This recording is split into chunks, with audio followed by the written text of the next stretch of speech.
Hola a todos, hola a todas y bienvenidos a esta clase que fue pensada como una clase de presentación e introducción a un curso que estoy dando. Es un curso donde desarrollo la problemática afectiva en Platón y Aristóteles, en San Agustín y Santo Tomás, en Descartes y Spinoza y en las neurociencias y el psicoanálisis. Por eso el título de esta clase, Los afectos y la vida posmoderna, un viaje en retrospectiva, porque la idea es viajar hacia las civilizaciones antiguas para ver cómo fue abordada la temática afectiva y cómo podemos pensar ese abordaje en el hoy, dentro de una sociedad fragmentada pero global, segmentada pero de masas, presencial pero cada vez más virtual, donde se habla de monedas virtuales, de consumos, identidades y hasta movimientos virtuales.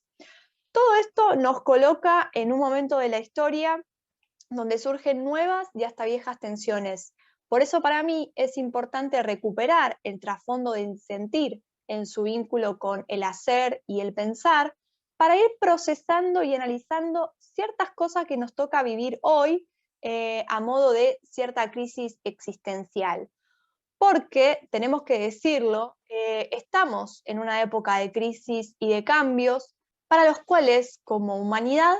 tenemos que estar preparados, porque esto implica repensarnos como humanos y establecer nuevos tratados acerca de cómo queremos vivir, por un lado, y cómo podríamos vivir bien y armónicamente en comunidad, respetando las diferencias, las inquietudes y las formas que cada ser elija para su vida.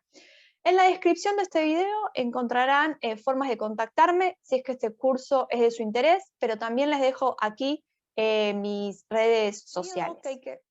Entonces, como les decía, primero tenemos que viajar hacia la antigua Grecia, un periodo que hay que entender que pasa por diferentes etapas. Y dentro de esas etapas, nosotros nos vamos a posicionar en la Grecia helenística, época en la que florecen las ideas y los pensamientos filosóficos que sirvieron de base y cimiento a nuestra civilización occidental. Porque allí, y de la mano de filósofos como Platón, Aristóteles, Sócrates, ¿no?, como los más conocidos, pero también Parménides, Anaxágoras, Pitágoras, Sófocles, Heráclito, Epicuro, ¿no? Es que surgen las ideas que hasta el día de hoy nos acompañan acerca del lugar del ser humano como ciudadano al interior de una sociedad, el rol del Estado y de los diferentes tipos de regímenes estatales que pueden surgir, y las clases de gobierno y gobernantes, lo que es el arte, la belleza, el amor, la ciencia, y dentro de todas esas gamas de inquietudes, lo que son las pasiones y los afectos. En aquella época, entonces, existía cierta indistinción u homologación entre los conceptos de afección y pasión, que aparecían vinculados, bajo la concepción aristotélica, a los vicios y a las virtudes. De esta manera, las pasiones o afecciones, lo que podemos entender como patos,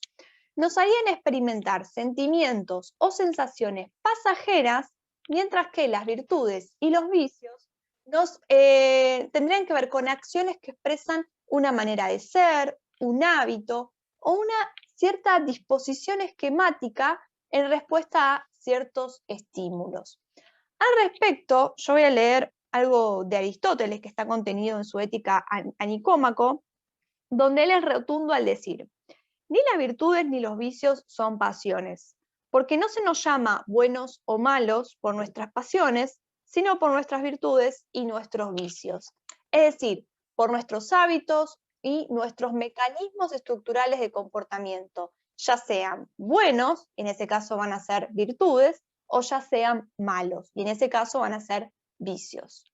400 años después se produce la transición hacia la Grecia romana, cuando Atenas es conquistada y comienza a formar parte del Imperio Romano. De ahí es que hay que entender también cómo las ideas griegas perduran y se mixturan al imaginario romano, quienes, por ejemplo, adoptan el modelo politeísta de los dioses griegos, pero les cambian sus nombres, no así sus atributos.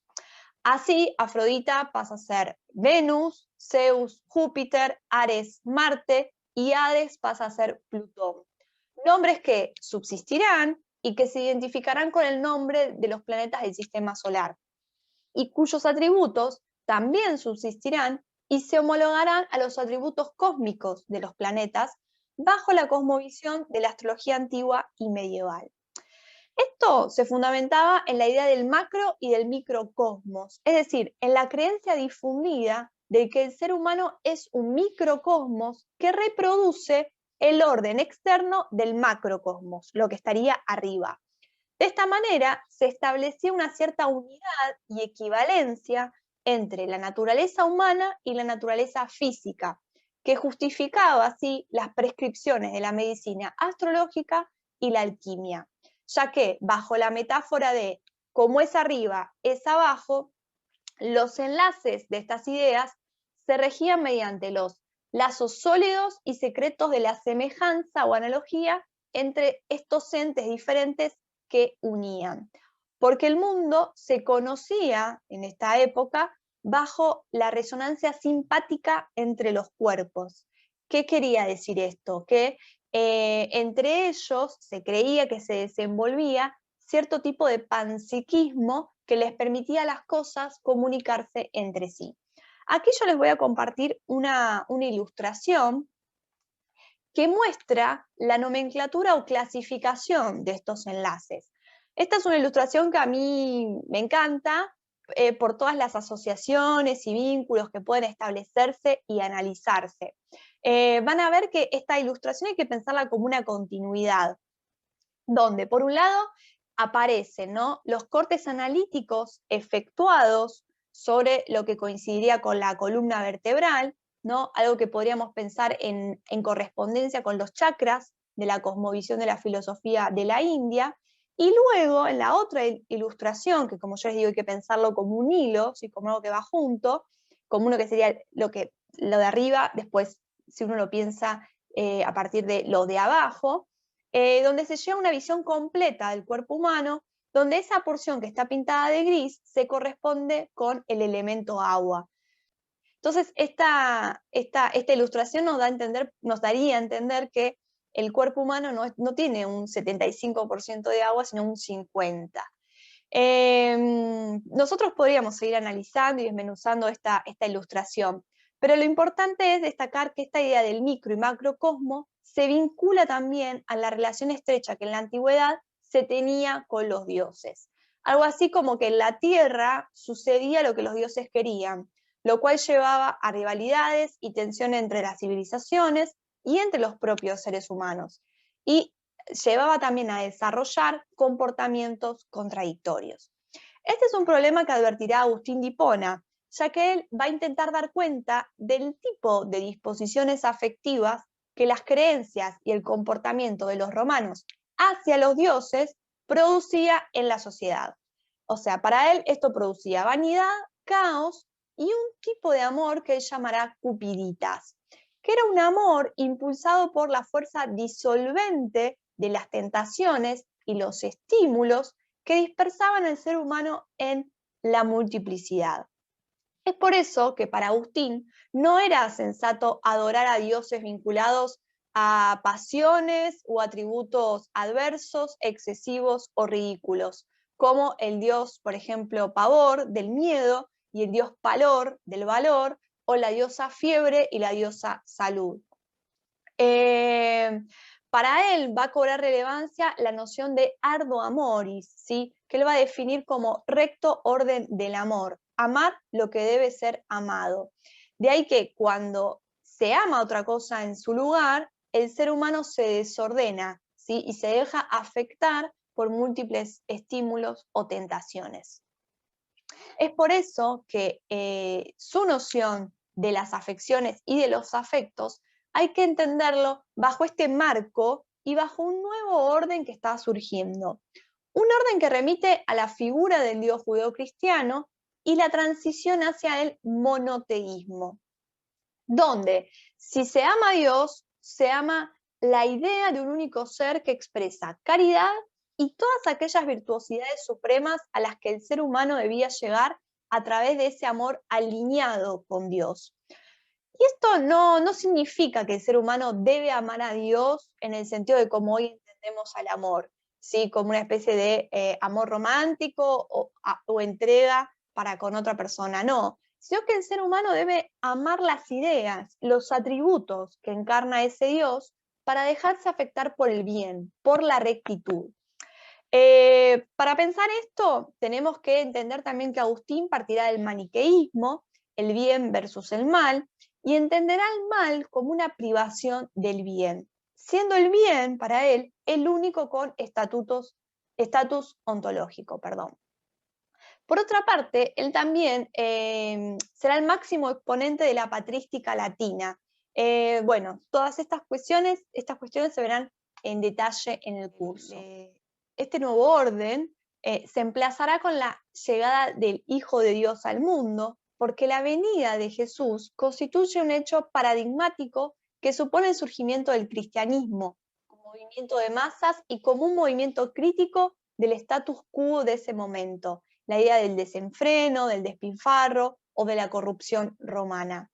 Jesús, ¿sí?, va a ser el verbo que se hace carne, el correlato del nous platónico, del espíritu, de la inteligencia más elevada y divina con la que estaría en conexión el alma. Esa idea, ¿sí?, ese espíritu, adquiere una forma en un cuerpo, en la carne, y es por eso que se humaniza en Jesús. La filosofía, entonces, se va a encontrar acá con un doble problema, porque no solo hay que repensar el concepto de sustancia, de alma, de Dios, sino que comienza a gestarse cierta mezcla conceptual a partir del encuentro de tradiciones diferentes. Porque los conceptos de verbo y carne ya no serán propiamente griegos, sino que corresponderán a la tradición judeo-cristiana. Y aquí también cobra una importancia fundamental y destacada la escuela judía de Alejandría, que esto también son cuestiones que se verán en detalle después. Y bajo este modelo, este nuevo marco, Agustín entenderá que las afecciones son aquellas que padece la carne, siendo la carne su referencia al cuerpo, y que almacena y siente el alma en su memoria. Y las perturbaciones, por otra parte, serán las afecciones más comunes de la mentem. Él habla en términos de mentem, que es el concepto moderno de mente.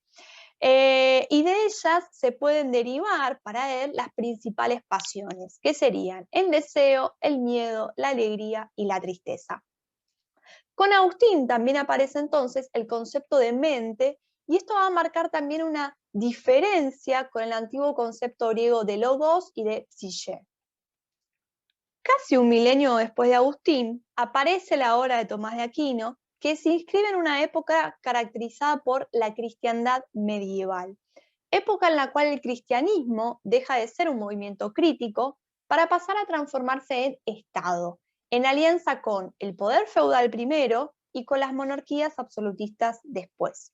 En nombre de Cristo y de la evangelización se iniciarán las cruzadas y la consecuente expansión de lo que hoy se conoce como el continente europeo. Asistimos también al surgimiento del feudalismo y de la sociedad estamental, en tanto sistema político y forma de producción social basada en el vasallaje.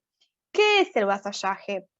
Es el contrato de fidelidad mutua entre el noble y el señor feudal, en la que se pactan obligaciones materiales, políticas y militares.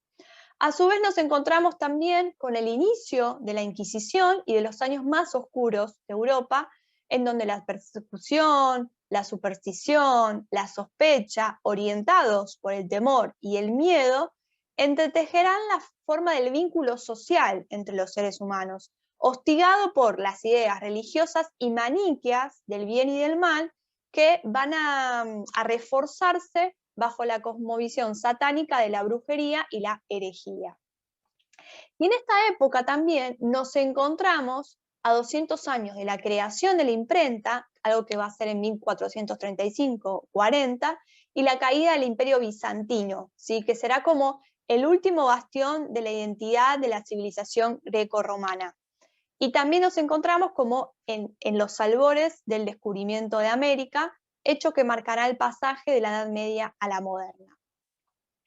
Entonces, dentro de todo este clima de época, se inserta la obra de Tomás de Aquino, quien intentará otorgarle un carácter filosófico y racionalista a los postulados de las santas escritoras y los evangelios, respecto de la caracterización que hagan de Dios. En consecuencia, Tomás va a leer y retomar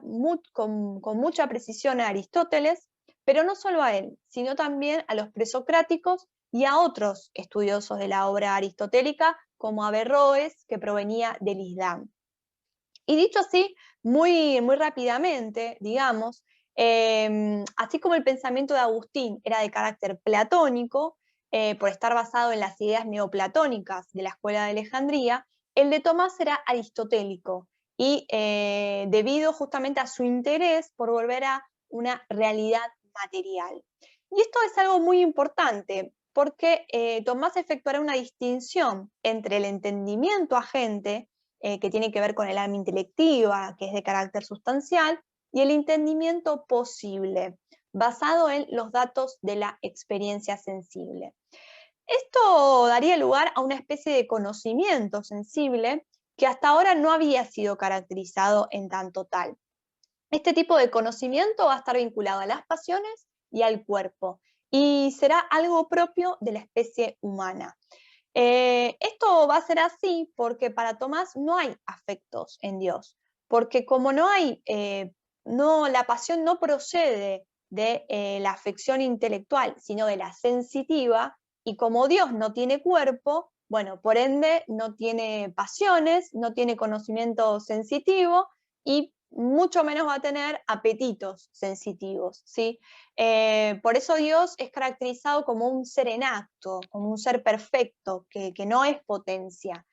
porque justamente al no tener cuerpo, ni pasiones, ni afecciones, va a prescindir de todas aquellas virtudes necesarias como para poder mitigar los efectos de estas. Por consiguiente, para Tomás, las virtudes del hombre son sensitivas y están conectadas con las pasiones y no van a derivar de Dios.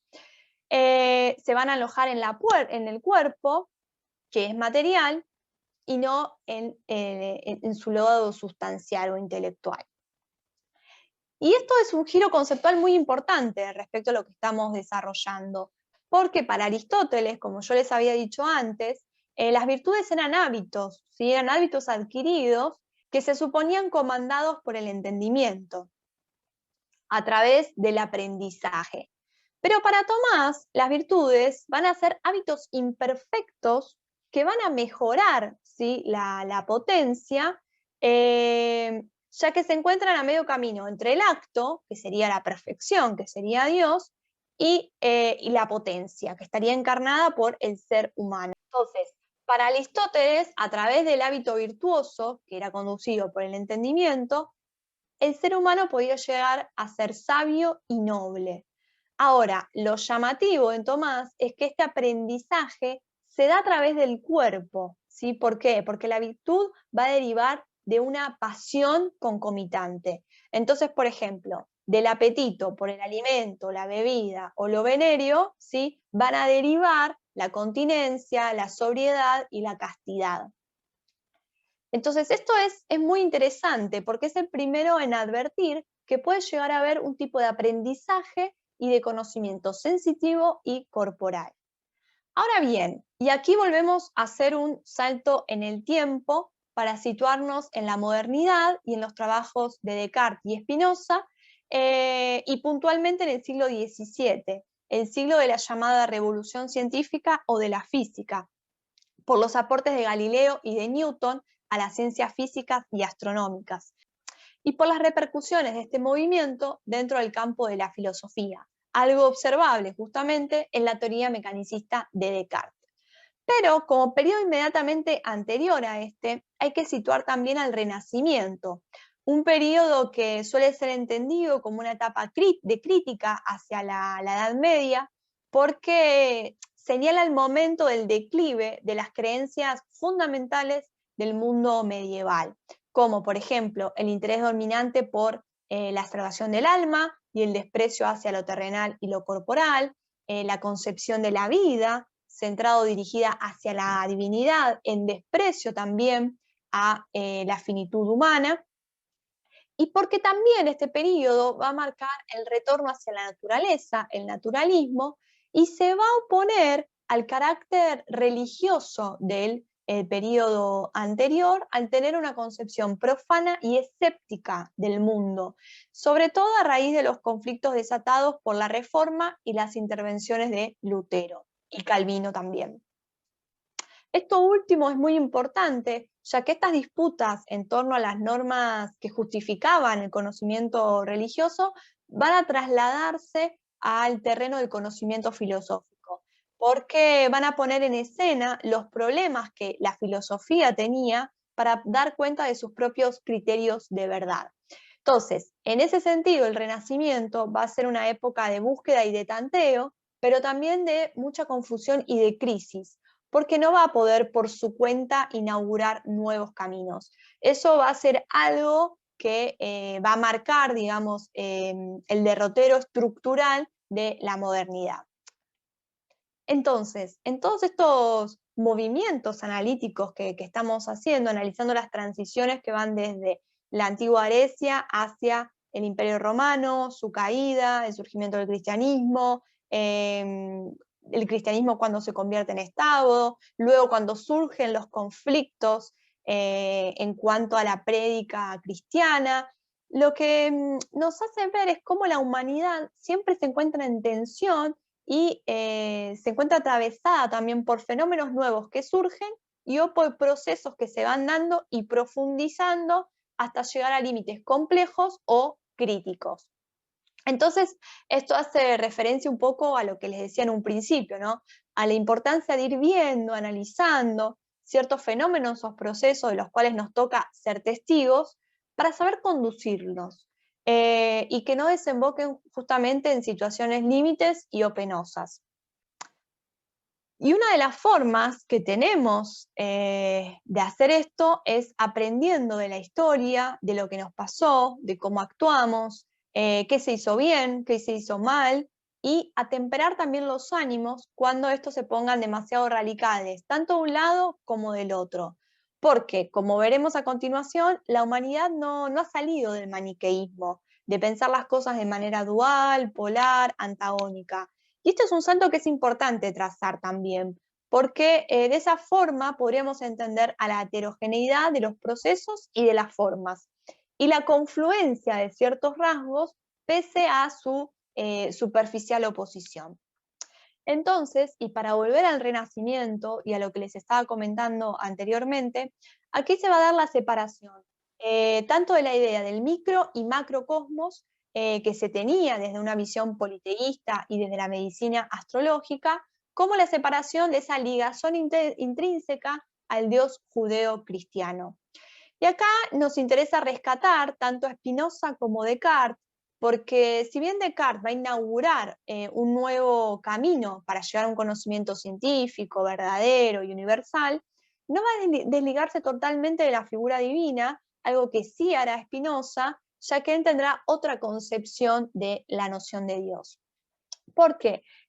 Para Spinoza, Dios no es el creador del mundo, sino una causa inmanente de él. ¿Y qué significa esto? Que el Dios judeo-cristiano es considerado como una causa trascendente del mundo, es decir, como algo separado y ajeno a él, al ser presentado como su creador. En cambio, el Deus spinociano, la forma bajo la cual Spinoza lo concibe, es una sustancia desantropomorfizada, una natura naturans, dirá Spinoza, que permanece como causa en las cosas mismas que produce. Bajo esta idea, Dios no crea el mundo y se va, se aparta, sino que Dios es el mundo, es causa de sí y de la totalidad de las cosas, o sea, de la realidad, estando presente en ella, como única sustancia infinita. Esto lo convierte en puro sistema, ¿sí? dirá Spinoza, y es también una natura naturata, una naturaleza naturada, lo que significa que Dios es tanto la causa generante del sistema, o sea, la realidad que produce, como el sistema generado, es decir, la realidad producida. Esta idea no va a ser escandalosa solo para la religión, sino también para la propia tradición filosófica, quienes creían en la existencia de varias sustancias y no de una sola. A través de esta caracterización, Spinoza está rompiendo con el cristianismo y con el judaísmo, algo que le va a valer su excomulgación de la comunidad judía de Holanda. Y este gesto rupturista pudo haber sido secundado por Descartes, pero si bien Descartes consigue distanciarse y dudar de los conocimientos escolásticos adquiridos, no logra romper con la idea de Dios en tanto fundamento nociológico de su método de introspección y búsqueda de la verdad. Entonces, ¿cómo podemos advertir? La modernidad está tratando de deshacerse de la teología, de la fe y de Dios, en el camino iniciado hacia la formación del campo científico, basándose en el poder inmanente de la razón como fundamento último de la verdad. Pero por otro lado también tenemos que situarnos en el llamado siglo de oro neerlandés de los Países Bajos, ya que en esa época Holanda se transforma en una de las potencias de Europa con el florecimiento del comercio marítimo, de la ciencia y de las artes. Y en paralelo a esto se van a dar una serie de confrontaciones entre los luteranos y los calvinistas, por un lado, pero también se van a dar enfrentamientos entre los orangenistas, los que defendían el poder real de la Casa de Orange, y los republicanistas, con John de Witt a la cabeza. Esto va a culminar con el asesinato de John y de su hermano Cornelius de Witt, que son linchados y asesinados en condiciones deshumanas. En el Rijksmuseum de Ámsterdam se puede ver la obra de Jan de Baen, Los cuerpos de los hermanos de White, donde se los ve a ambos desnudos, cabeza para abajo y abiertos de tripas. Y es dentro de esta controversia, ¿no?, de ascenso de clases sociales, sobre todo de comerciantes, que hay que entender también a la ética de Spinoza. Si entendemos al libro La ciudad de Dios de Agustín dentro de la influencia que la dispersión, las tentaciones, ¿no?, los estímulos que la ciudad con su modo de vida le inculcaba para mal al ser humano, esta obra de Spinoza hay que situarla también en este marco para entender lo que él entiende por pasión y por afecto. Y cómo conocerlos, justamente, puede ayudarnos a obrar mejor y alcanzar cierta felicidad de espíritu y de vida plena en comunidad. Descartes no estará tan interesado en esto, en la implicancia ética o, como él dice, moral de las pasiones, sino en hablar como físico y en pensar a las afecciones en relación al movimiento. Es por eso que lo va a utilizar el concepto de emotion, ¿sí?, que remite a la idea de emovere, de la emoción que pone en movimiento al cuerpo a raíz de algo que le sucede al alma. Y acá, como yo trabajo en mi tesis de doctorado, comienzan a confluir dos caminos diferentes: los que sigan el camino de lo afectivo y los que sigan el camino de la emoción. Algo que se profundizará en la edad contemporánea con el surgimiento del campo científico y las diversas disciplinas científicas, la psicología, la fisiología, la biología, que tendrán como objeto de estudio el ser humano, pero desde puntos de vista e intereses distintos. Esto llevará a la confluencia de marcos teóricos y epistemológicos diferentes y también a métodos de investigación diferentes, con lo cual vamos a estar en presencia de un terreno en disputa, porque el campo de la ciencia es un terreno en disputa, por las tradiciones y por las posiciones científicas y epistémicas que se adopten.